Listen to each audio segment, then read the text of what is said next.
everyone, and welcome back to the channel. If you are new here, my name is Sheena and I'm an illustrator and Etsy shop owner based in New York City. So as you can tell by the title of this video, we'll be talking about my Etsy shop experience a little bit over 1 year later. Basically all of my mistakes, my trials and tribulations, and hopefully they can help you out to avoid those same mistakes when opening up your very first shop. So without further ado, let's jump in. Before we get started, I do have an older YouTube video where I discuss like the tools and supplies you may need to get started with an Etsy sticker shop. So be sure to check that video out and then maybe come back to this one. I will have it linked above and below for you. And then just some quick facts. I started my Etsy shop in December 2018 with no prior experience. So I didn't go to business school. I am not a trained illustrator or any of that. I just knew that I had the talent. I really enjoyed drawing and I was really heavy into bullet journaling at the time and thought that I could make a product that not only I could use, but that others could get some use out of as well. So that's kind of the background of my shop. I carry stickers, decals, bookmarks.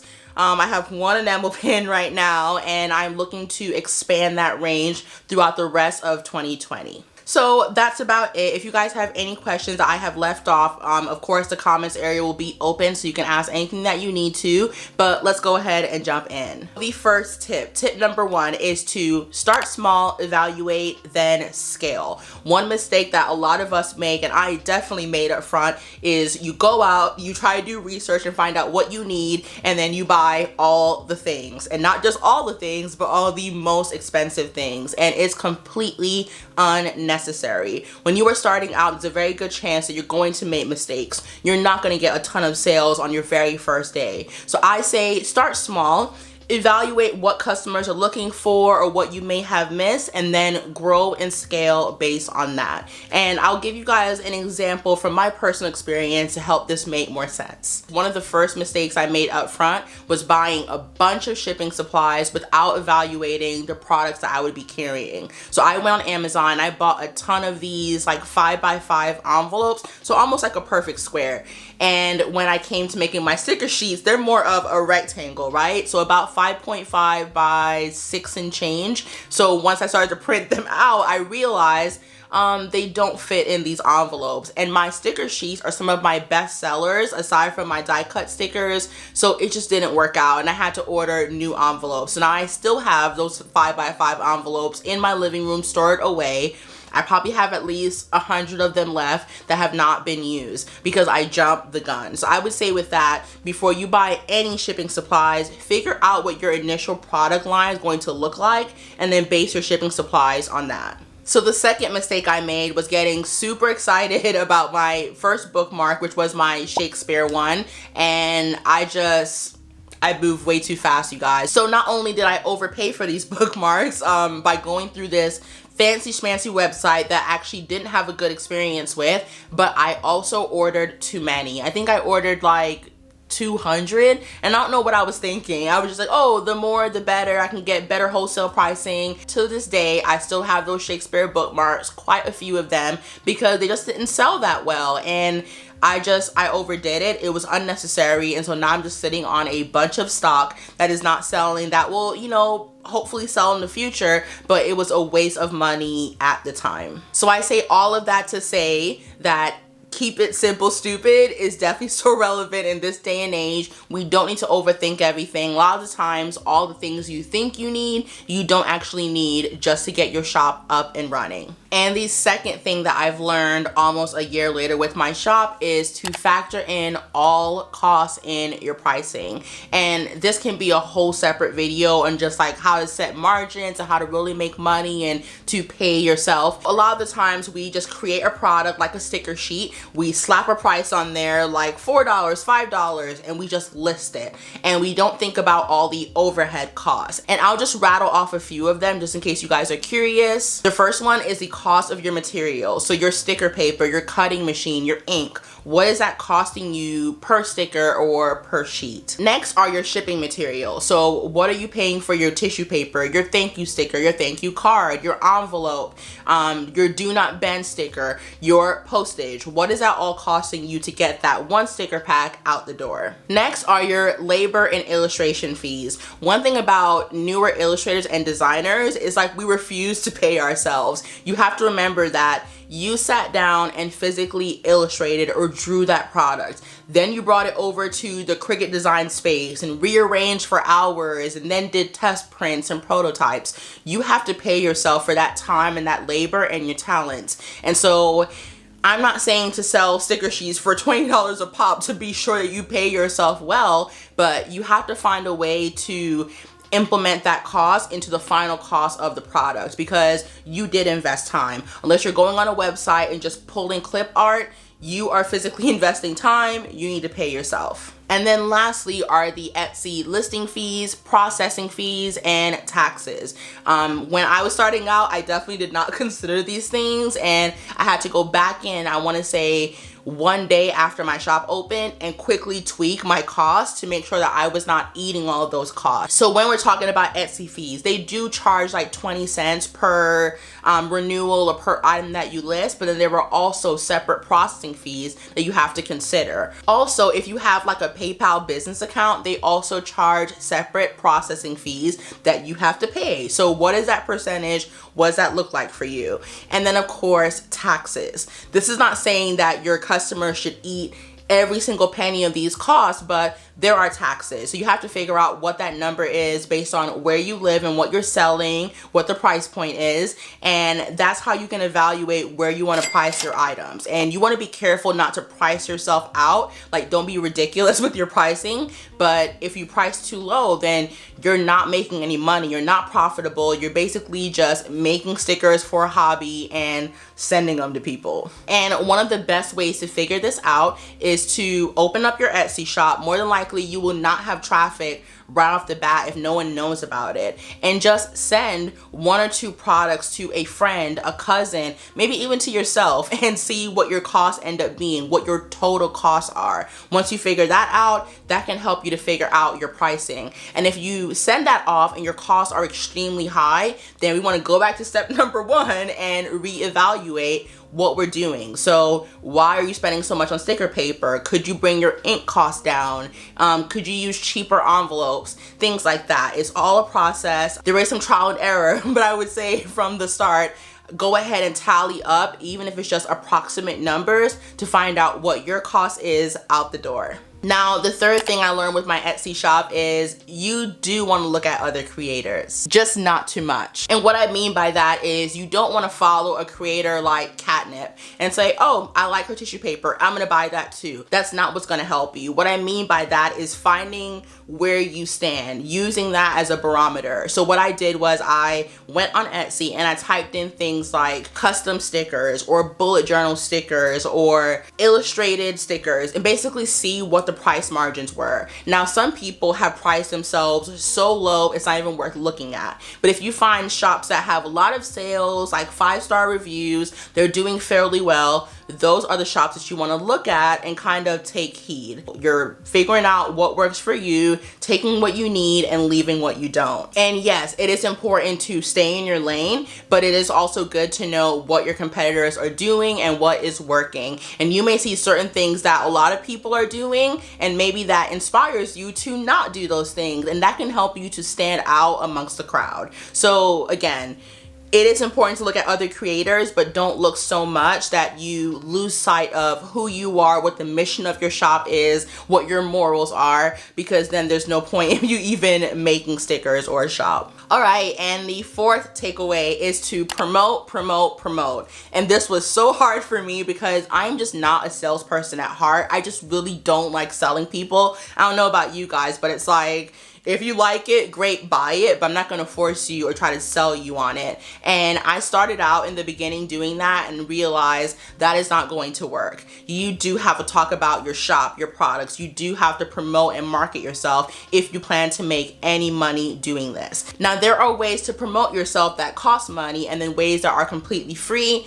I'm going to share both. So the first way that definitely worked for me, and I've seen it work for a ton of other creators, is to share your story and your process. I don't know about you guys, but I don't just buy products because they're products. I buy them because I believe in a brand or I believe in a person. And if their business practices are not great or I don't like them, I'm probably not going to buy their product. And the same goes for you. So you really have to think about how you're making a connection with your future audience or your future customer. And the way that I did that was sharing my behind the scenes. So if you guys have not seen this content, I want to say Vlogmas 2018, almost every single vlog was just me showing my behind the scenes and my launch process and how I failed and how I succeeded and how much sticker paper I wasted. But I think that worked so heavily in my favor because that's where most of my clients came from. They saw my journey, they saw the products being made, the drafting phase, and it got them equally as excited. So once the products came out, they had to get their hands on them,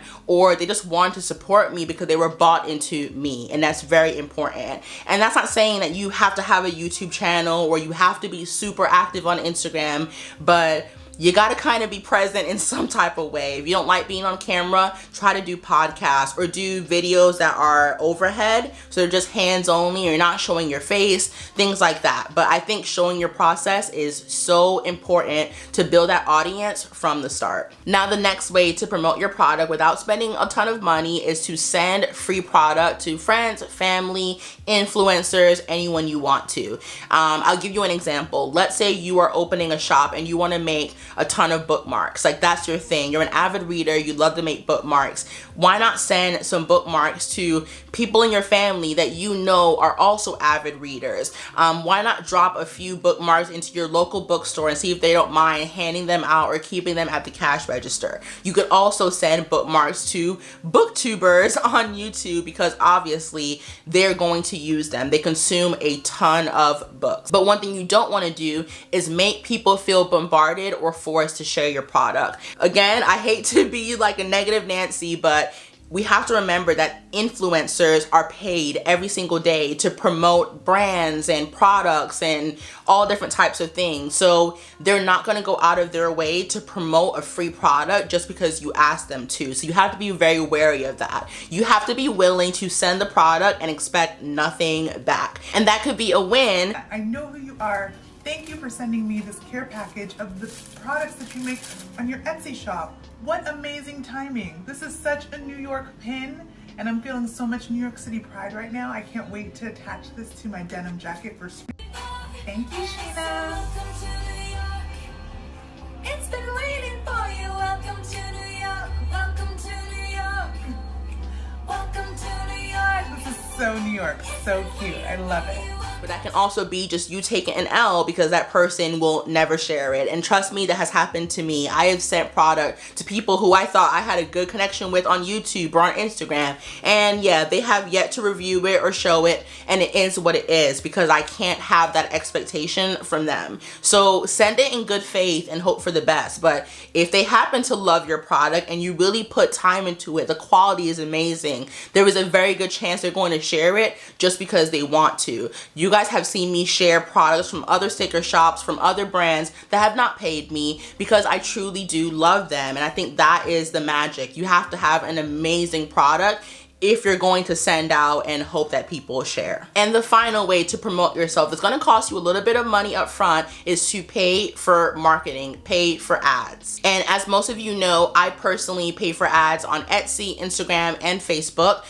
It only costs a couple of dollars depending on what you're promoting and for how long, but it doesn't have to be hundreds of dollars. I want to say I usually don't spend more than 10 bucks on a single product or a single ad promotion. And basically what happens is that platform will take your money and they'll use it to push your product, and they'll use their algorithms and their analytics to get your product into the view of the right customer. And I personally use ad marketing on Etsy when I see a product not doing too well. So for a while, my enamel pins were not doing very well, and I was like, well, I gotta move products somehow. And so I went on Etsy and I paid for ad marketing, and so they were able to get my pins into the promo space on their website, which in turn got me more customers. Now, one thing that's important about that is you actually go back and review the analytics and see if your money is actually being used wisely, because at the end of the day, it's all automated. So if you go back and you look and you've spent 20 bucks and your pin is still not being bought,